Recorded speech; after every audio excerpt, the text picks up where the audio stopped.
Hi welcome to my YouTube channel. Student, हमारा आज का टॉपिक है what is electric dipole, derive its expression of electric potential due to a dipole. तो learning step ये है, first of all हम क्या करेंगे, डेफिनेशन करेंगे कि इलेक्ट्रिक डायपोल होता क्या है। उसके बाद स्टेप नंबर 2 में हम करेंगे इलेक्ट्रिक डायपोल मूवमेंट क्या होता है, इसकी भी हम डेफिनेशन करेंगे। और उसके बाद हम क्या करेंगे, इलेक्ट्रिक पोटेंशियल मालूम करेंगे और डायपोल में जितने भी चार्जेस होते हैं उन सब की वजह से अलग अलग डायपो इलेक्ट्रिक पोटेंशियल फाइंड करेंगे और फिर हम उसका सम भी लेंगे। तो ये थे स्टूडेंट वर्किंग स्टेप्स। तो चलिए अब हम डेरिवेशन की तरफ बढ़ते हैं। तो सबसे पहले हमने डेफिनेशन करनी है कि इलेक्ट्रिक डायपोल क्या होता है। तो two charges of same magnitude but opposite sign separated by a small distance is called an electric dipole। दो चार्जेस हैं, उनकी मैग्नीट्यूड सेम होनी चाहिए और उनके दरमियान स्मॉल डिस्टेंस हो, तो ये एक डायपोल बनाते हैं। ये पेयर एक डायपोल कहलाता है। तो कंसीडर करें अब जी इलेक्ट्रिक डायपोल मूवमेंट क्या होता है। The product of magnitude of either charges and the separation between them is called electric dipole movement and it is denoted by P and written as.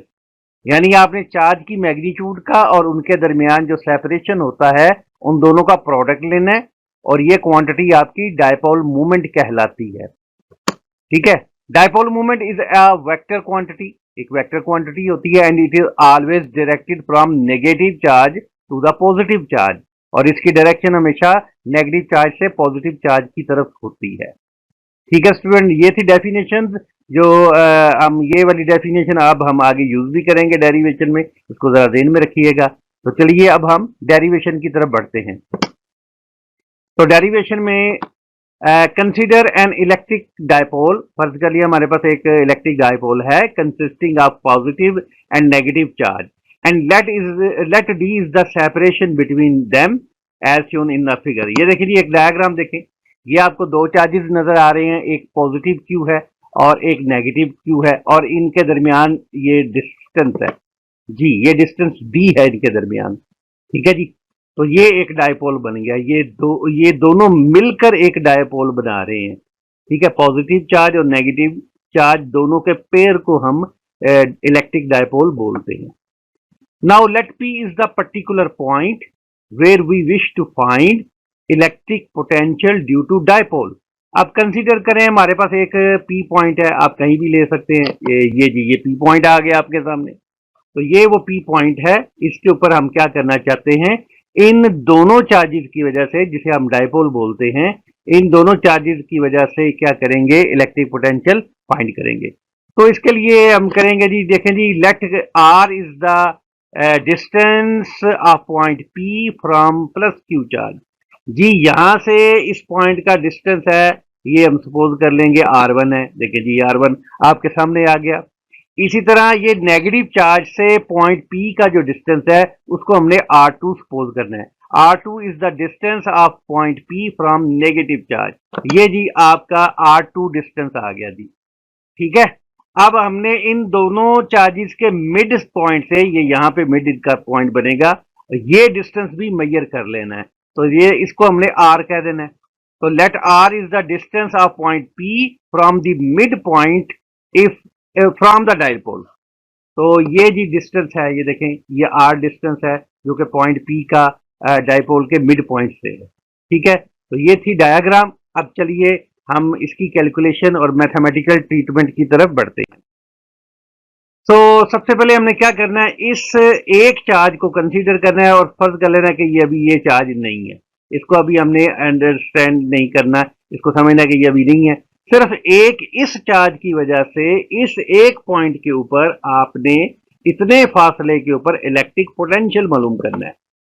तो now electric potential at point P due to plus q charge is given as. तो इसका mathematical formula आप जानते हैं कि ये KQ upon R1 होगा। ठीक है, where R1 is the separation between plus q charge and this point.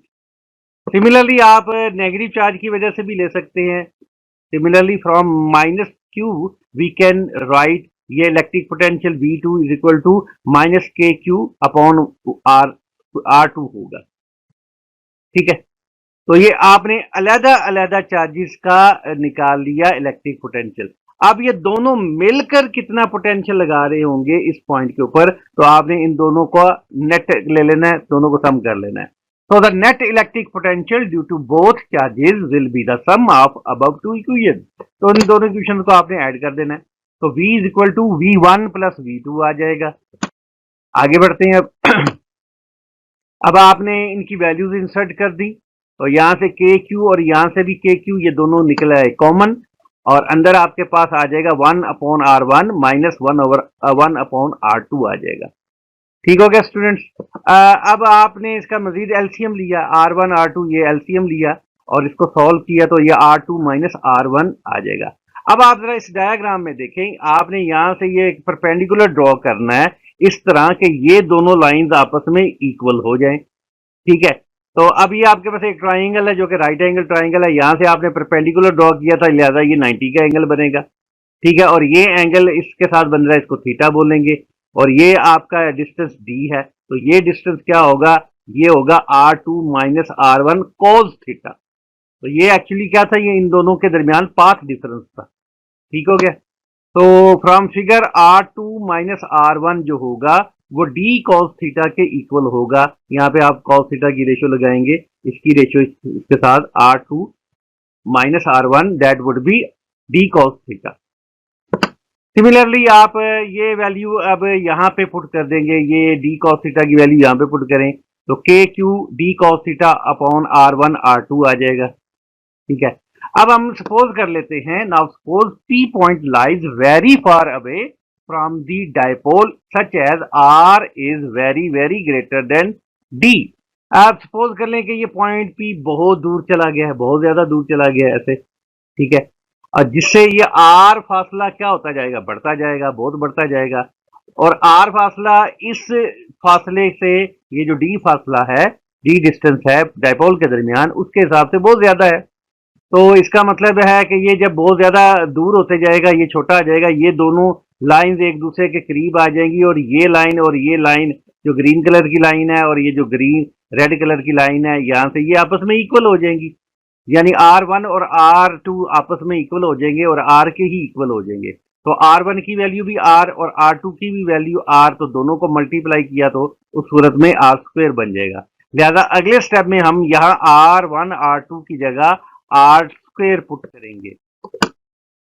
ठीक है, ये देखें जी, हमने यहाँ पे R स्क्वायर को पुट कर दिया। ठीक है, अब ये Q को आप अंदर मल्टीप्लाई कर सकते हैं, या D को बाहर आप ले जाएं, ऐसा भी है, D को आप बाहर ले जाएं, ये ब्रैकेट में लिख दें। अब ये वो टर्म है जो मैंने आपको पहली स्लाइड में बोला था कि इसको याद रखना है, ये डायपोल मूवमेंट है। ये देखिए, ये मैं आपको यहाँ दोबारा लिख रहा हूँ, P is equal to QD, ये P डायपोल मूवमेंट होता था। ठीक है, इसका मतलब यहाँ पे आपने दोबारा ये वाली वैल्यू इधर इसके अंदर पुट कर देनी है, और ये फाइनल आंसर आपके पास आ जाएगा। Electric dipole movement, electric dipole की वजह से जो पोटेंशियल है वो ये रहा, V is equal to k p cos theta upon R square. तो this is the expression for electric potential due to a dipole. तो स्टूडेंट, ये था आज का लेक्चर, उम्मीद है आपको समझ आ गई होगी। अगर कोई इशू है, कोई मसला है, तो आप मुझे कमेंट्स में बता सकते हैं। तो इंशाल्लाह अगली वीडियो में मिलेंगे। टिल देन, अल्लाह हाफिज।